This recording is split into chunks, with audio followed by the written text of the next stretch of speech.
আলেম ওলামাদের সঙ্গে নিয়েই আগামীর বাংলাদেশ, তাদের মতামত নিয়েই জাতীয় পর্যায়ের সিদ্ধান্ত নেওয়া হবে বলে জানিয়েছেন এনসিপির আহ্বায়ক নাহিদ ইসলাম। বান্ডেল থাকলে প্রতি সেনমানিতে টাকা বাঁচবে। বিকাশ সেনমানি বান্ডেল কিনে জিতুন প্রতি লেনদেনে।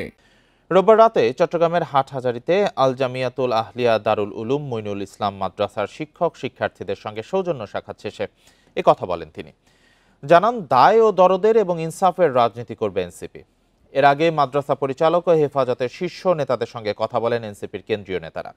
পরে হেফাজতে ইসলামের সাবেক আমির আল্লামা শাহ আহমেদ শফি ও জুনায়েদ বাবুনগরীর কবর জিয়ারত করেন।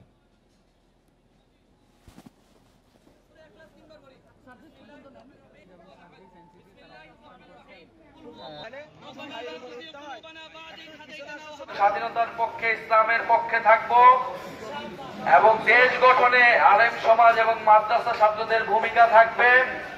আমরা সেই নতুন বাংলাদেশ সকলে মিলে সৌহার্দ্যের বাংলাদেশ গড়ে তুলব।